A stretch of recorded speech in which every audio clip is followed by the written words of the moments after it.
vợ chồng Sơn xin kính chúc quý vị một năm mới bình an và phát tài.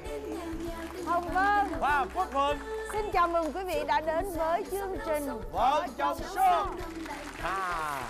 Khi mà ông tặng bông hoa thì cũng thấy trong lòng nó xao xuyến. Trông ông hiền, ông dễ thương. Tôi cũng cảm thấy rằng tôi có cảm tình ngay cái phút đầu.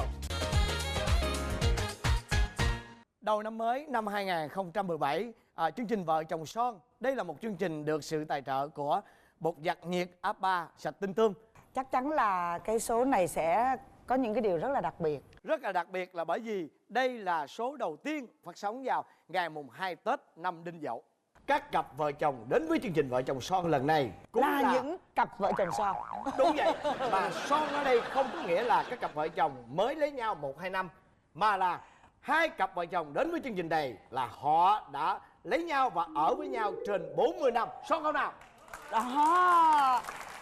Tôi xin bật mí luôn. Và có cặp vợ chồng này thì mới có một nhân vật này. Đó là một nhân vật hết sức nổi tiếng hoạt động nghệ thuật. Và có người nghệ sĩ này thì mới có chương trình Vợ chồng Son và đồng hành với Quốc Thuận hơn 3 năm qua. Xin quý vị dành một tràng pháo tay thật to cùng chào đón cặp vợ chồng đầu tiên của chương trình Vợ chồng Son.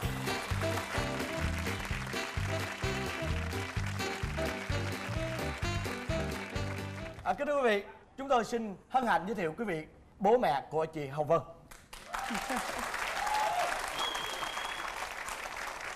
Dạ, xin chào hai bác. Chào bố mẹ.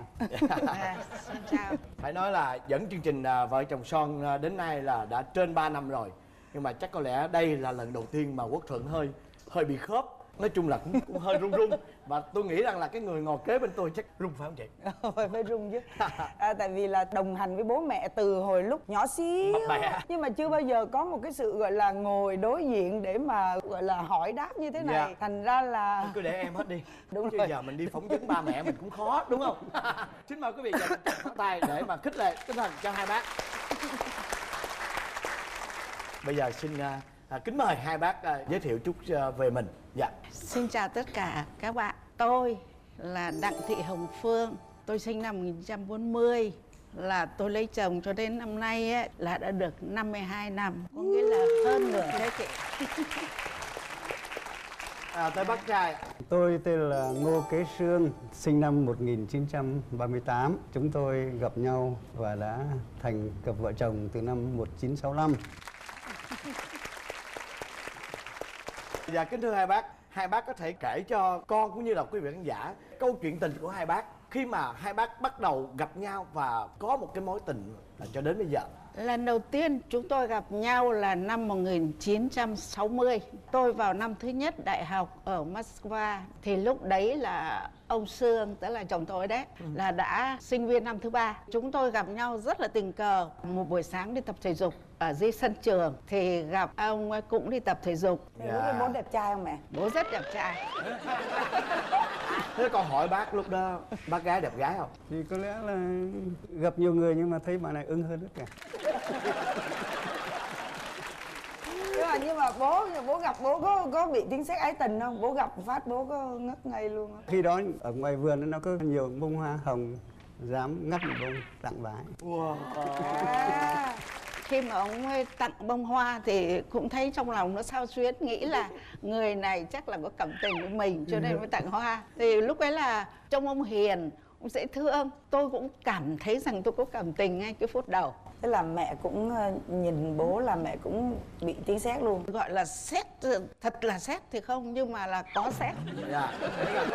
Vậy con muốn hỏi luôn là từ cái lúc mà bác tặng hoa cho bác gái thì đến bao lâu thì hai bác mới chính thức hẹn hò và yêu nhau?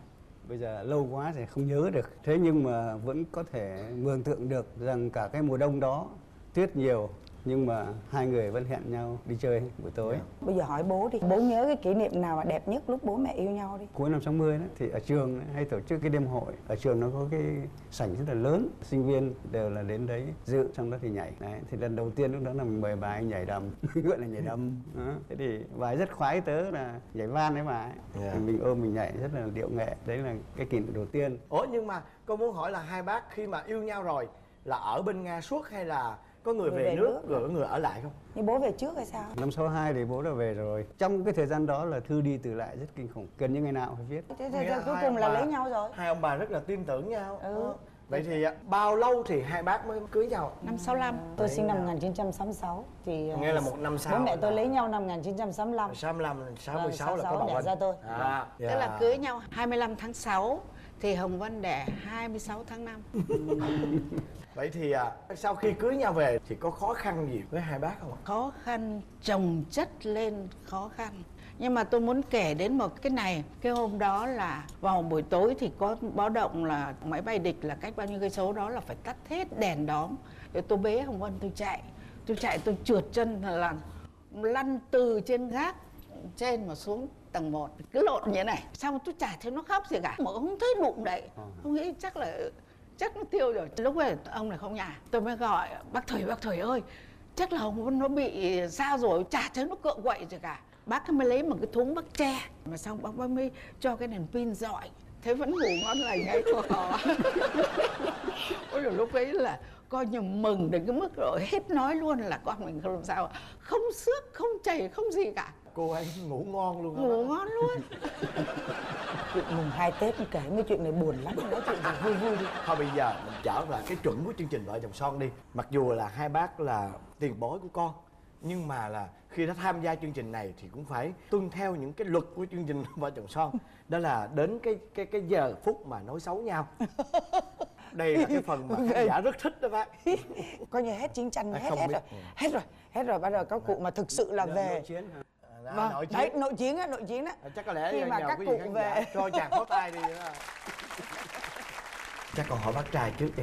Sau khi cưới bác gái về thì có cái gì nó khiến cho bác vỡ mộng về bác gái không? bố nói những cái tính của mẹ, ví dụ như con biết luôn nè, ví dụ như mẹ hay dỗi này. Dỗi thì nhiều kiểu dỗi lắm. Bố chỉ cần gạch đầu hàng thôi. Đấy, thí dụ như là mình đi uống rượu thì chưa uống thì là đã bị bài nói câu là uống ít thôi nhá, mất hứng. Mình Rồi. mất hứng thì mình khó chịu lắm. Đấy, thế hoặc là ông này ông ấy vô tư vô lự, đặt mình nằm ngủ luôn, ông ấy chẳng có nghĩ chuyện gì khác trên đời mà. Thì tôi phải nói lại ăn được ngủ được là tiên rồi. Thành ra mình đều vô tư. Cho tất cả những chuyện mà có những xích mích nhỏ hay là có những gì vẫn lẫn thì mình phải nghĩ chuyện đó là chuyện nhỏ, phải bỏ qua. Cho nên Phật giáo nói là phải biết buông thả. Chứ còn nếu chấp nhận những chuyện đó thì cãi nhau suốt đời. Không phải là khen nhau, nhưng mà phải nói thật là trong suốt 52 năm ở với nhau thì trong cái lúc thời trẻ là ông này, ông phải nói là một người đàn ông tuyệt vời, rất chiều vợ, không bao giờ làm cho tôi tức giận được đâu. Ông này được cái như thế đâu, nhịn hết. Chỉ khi về già rồi thì bây giờ cho đến giờ phút này là cái chiều hướng ấy nó ngược lại. Ông nói là tôi phải im. Bởi vì cái người đàn ông ấy khi về già ấy là tính tình thay đổi nhiều hơn là phụ nữ. Bây giờ là ông ấy bắt đầu ông ấy nói nhiều, mình không được nói nữa, nói ít để cho ông ấy khỏi phải giận hờn.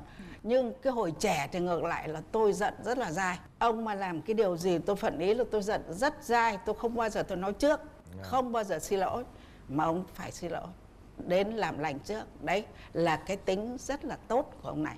Còn những cái tính xấu của đàn ông thì thường là bừa này, Đấy. bẩn này, không đúng giờ này, thì cái đấy là tôi luôn luôn là khó chịu. Bởi vì tôi là một người rất gọn gàng, sạch sẽ. Thế nhưng mà ông xã tôi thì ông ấy mỗi lần ông vào là tôi phải dọn dẹp thôi. Bởi vì nhưng mà những cái là những cái nhỏ thôi, những trong cuộc đời là không có những cái mâu thuẫn lớn.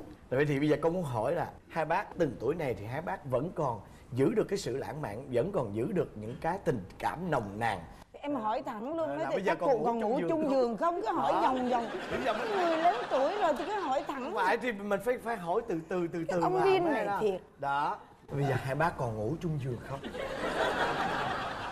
Cho đến bây giờ vẫn ngủ chung giường. Bởi vì tôi hay bị bóng đè, mà ông này là rất nhạy. Có nghĩa là ông ngủ say đến đâu nhưng mà tôi chỉ cần ú ớ ngay lòng tỉnh ngay. Ông tỉnh là ông đến ông lay. Cho nên luôn luôn phải ngủ chung một giường. Bây giờ là chương trình mong muốn là bố mẹ chia sẻ với tất cả các bạn trẻ, nhất là những cặp vợ chồng son, để các bạn làm sao mà các bạn có thể giữ được cái tình yêu lâu bền, sống với nhau đến răng long đầu bạc như là bố mẹ đây. Đó thì bố mẹ cho chương trình và cho các bạn xem đài một lời khuyên. Ở đây thì tôi chỉ muốn nói đến như thế này. Cái thời chúng tôi lấy nhau không xem ngày, không xem tuổi, không xem số má gì hết, nhưng mà vẫn tồn tại được đến bây giờ. đương nhiên nó phải có một cái bí quyết gì đấy. Cái bí quyết ở đây thì rất là dễ dàng. Thứ nhất là hai cái cá thể thì vẫn phải là hai cá thể riêng biệt, nhưng mà khi đã hòa lại với nhau là một thì thứ nhất là phải tin nhau, thứ hai là tôn trọng lẫn nhau. Nếu mà mất cái niềm tin vào nhau, mà mất cái tôn trọng, mình cứ luôn luôn mình coi thường ông chồng mình thì cũng không bao giờ tồn tại được lâu. Cái thứ hai ấy, người ta nói là cơm sôi thì lửa phải ít.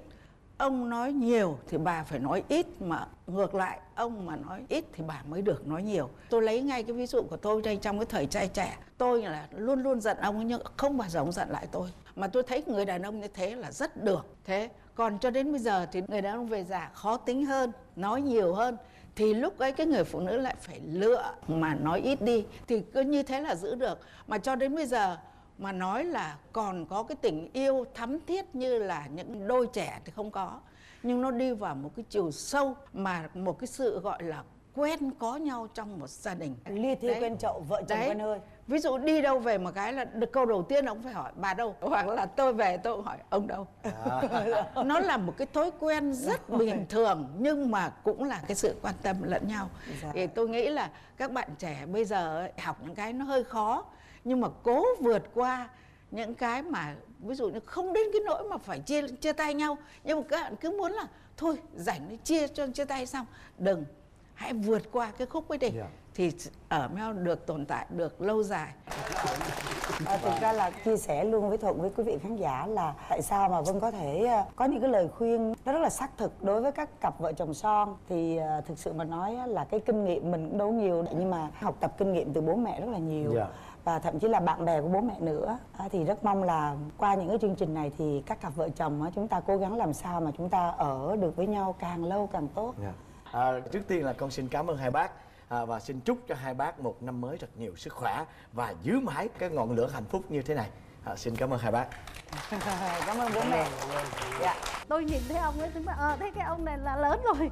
Còn chuyện của chúng mình anh nhé, em sẽ kể sau này. Đó, thế thì là ghen số 1.